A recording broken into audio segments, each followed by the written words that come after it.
How pandemics end. When will the COVID-19 pandemic end? And how? According to historians, pandemics typically have two types of endings: the medical, which occurs when the incidence and death rates plummet, and the social, when the epidemic of fear about the disease wanes. When people ask, when will this end, they are asking about the social ending, said Dr. Jeremy Greene, a historian of medicine at Johns Hopkins. In other words, an end can occur not because a disease has been vanquished but because people grow tired of panic mode and learn to live with a disease. Allan Brandt, a Harvard historian, said something similar was happening with COVID-19. As we have seen in the debate about opening the economy, many questions about the so-called end are determined not by medical and public health data but by sociopolitical processes. Endings are very, very messy, said Dora Varga, a historian at the University of Exeter. Looking back, we have a weak narrative. For whom does the epidemic end, and who gets to say? In the path of fear. An epidemic of fear can occur even without an epidemic of illness.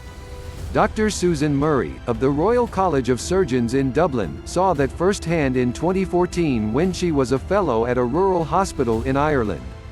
In the preceding months, more than 11,000 people in West Africa had died from Ebola, a terrifying viral disease that was highly infectious and often fatal. The epidemic seemed to be waning, and no cases had occurred in Ireland, but the public fear was palpable. On the street and on the wards, people are anxious, Murray recalled recently in an article in the New England Journal of Medicine.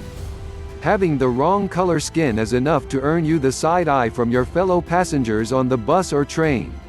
Cough once, and you will find them shuffling away from you. The Dublin hospital workers were warned to prepare for the worst. They were terrified and worried that they lacked protective equipment. When a young man arrived in the emergency room from a country with Ebola patients, no one wanted to go near him, nurses hid, and doctors threatened to leave the hospital. Murray alone dared treat him, she wrote, but his cancer was so advanced that all she could offer was comfort care. A few days later, tests confirmed that the man did not have Ebola. He died an hour later. 3 days afterward, the World Health Organization declared the Ebola epidemic over. Murray wrote, "If we are not prepared to fight fear and ignorance as actively and as thoughtfully as we fight any other virus, it is possible that fear can do terrible harm to vulnerable people, even in places that never see a single case of infection during an outbreak. And a fear epidemic can have far worse consequences when complicated by issues of race, privilege and language. Black Death and Dark Memories. Bubonic plague has struck several times in the past 2,000 years, killing millions of people and altering the course of history. Each epidemic amplified the fear that came with the next outbreak. The disease is caused by a strain of bacteria, Yersinia pestis, that lives on fleas that live on rats. But bubonic plague, which became known as the Black Death, also can be passed from infected person to infected person through respiratory droplets, so it cannot be eradicated simply by killing rats. Historians describe 3 great waves of plague, said Mary Fissel, a historian at Johns Hopkins: the plague of Justinian, in the 6th century, the medieval epidemic, in the 14th century, and a pandemic that struck in the late 19th and early 20th centuries. The medieval pandemic began in 1331 in China. The illness, along with a civil war that was raging at the time, killed half the population of China. From there, the plague moved along trade routes to Europe, North Africa and the Middle East. In the years between 1347 and 1351, it killed at least 1/3 of the European population. Half the population of Siena, Italy, died. It is impossible for the human tongue to recount the awful truth, wrote 14th-century chronicler Agnolo di Tura. Indeed, one who did not see such horribleness can be called blessed. The infected, he wrote, swell beneath the armpits and in their groins and fall over while talking. The dead were buried in pits, in piles. In Florence, Italy, wrote Giovanni Boccaccio, no more respect was accorded to dead people than would nowadays be accorded to dead goats. Some hid in their homes. Others refused to accept the threat. Their way of coping, Boccaccio wrote, was to drink heavily, enjoy life to the full, go round singing and merrymaking, and gratify all of one's cravings when the opportunity emerged, and shrug the whole thing off as one enormous joke. That pandemic ended, but the plague recurred. One of the worst outbreaks began in China in 1855 and spread worldwide, killing more than 12 million in India alone. Health authorities in Mumbai, India, burned whole neighborhoods trying to rid them of the plague. Nobody knew if it made a difference, Yale historian Frank Snowden said.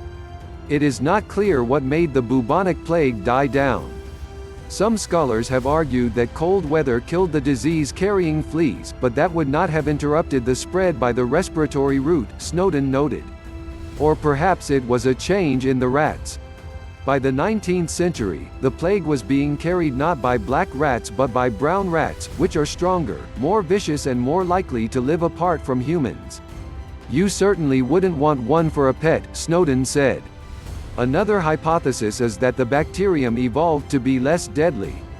Or maybe actions by humans, such as the burning of villages, helped quell the epidemic. The plague never really went away. In the United States, infections are endemic among prairie dogs in the Southwest and can be transmitted to people. Snowden said that one of his friends became infected after a stay at a hotel in New Mexico. The previous occupant of his room had a dog, which had fleas that carried the microbe. Such cases are rare and can now be successfully treated with antibiotics, but any report of a case of the plague stirs up fear. One disease that actually ended. Among the diseases to have achieved a medical end is smallpox. But it is exceptional for several reasons. There is an effective vaccine, which gives lifelong protection. The virus, variola minor, has no animal host, so eliminating the disease in humans meant total elimination, and its symptoms are so unusual that infection is obvious, allowing for effective quarantines and contact tracing. But while it still raged, smallpox was horrific. Epidemic after epidemic swept the world for at least 3,000 years. Individuals infected with the virus developed a fever, then a rash that turned into pus-filled spots, which became encrusted and fell off, leaving scars. The disease killed 3 out of 10 of its victims, often after immense suffering. In 1633, an epidemic among Native Americans disrupted all the native communities in the Northeast and certainly facilitated English settlement in Massachusetts, said Harvard historian David Jones.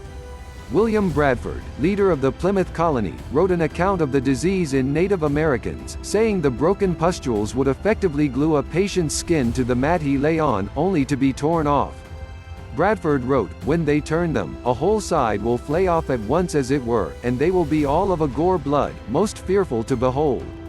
The last person to contract smallpox naturally was Ali Mau-Malan, a hospital cook in Somalia, in 1977. He recovered, only to die of malaria in 2013. Forgotten influenzas. The 1918 flu is held up today as the example of the ravages of a pandemic and the value of quarantines and social distancing. Before it ended, the flu killed 50 million to 100 million people worldwide. It preyed on young to middle-aged adults, orphaning children, depriving families of breadwinners, killing troops in the midst of World War I. In the autumn of 1918, William Vaughan, a prominent doctor, was dispatched to Camp Devens near Boston to report on a flu that was raging there. He saw hundreds of stalwart young men in the uniform of their country coming into the wards of the hospital in groups of 10 or more, he wrote. They are placed on the cots until every bed is full, yet others crowd in. Their faces soon wear a bluish cast, a distressing cough brings up blood-stained sputum. In the morning the dead bodies are stacked up in the morgue like cord wood. The virus, he wrote, demonstrated the inferiority of human inventions in the destruction of human life. After sweeping through the world, that flu faded away, evolving into a variant of the more benign flu that comes around every year. Maybe it was like a fire that, having burned the available and easily accessible wood, burns down, Snowden said. It ended socially, too. World War I was over, people were ready for a fresh start, a new era, and eager to put the nightmare of disease and war behind them. Until recently, the 1918 flu was largely forgotten. Other flu pandemics followed, none so bad, but all nonetheless sobering. In the Hong Kong flu of 1968, 1 million people died worldwide, including 100,000 in the United States, mostly people older than 65. That virus still circulates as a seasonal flu, and its initial path of destruction, and the fear that went with it, is rarely recalled. How will COVID-19 end? Will that happen with COVID-19? One possibility, historians say, is that the coronavirus pandemic could end socially before it ends medically. People may grow so tired of the restrictions that they declare the pandemic over, even as the virus continues to smolder in the population and before a vaccine or effective treatment is found. I think there is this sort of social psychological issue of exhaustion and frustration, Yale historian Naomi Rogers said. We may be in a moment when people are just saying, that's enough. I deserve to be able to return to my regular life. It is happening already. In some states, governors have lifted restrictions, allowing hair salons, nail salons and gyms to reopen, in defiance of warnings by public health officials that such steps are premature.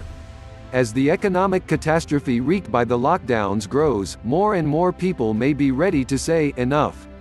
There is this sort of conflict now, Rogers said. Public health officials have a medical end in sight, but some members of the public see a social end. Who gets to claim the end? Rogers said. If you push back against the notion of its ending, what are you pushing back against? What are you claiming when you say, no, it is not ending? The challenge, Brandt said, is that there will be no sudden victory. Trying to define the end of the pandemic will be a long and difficult process.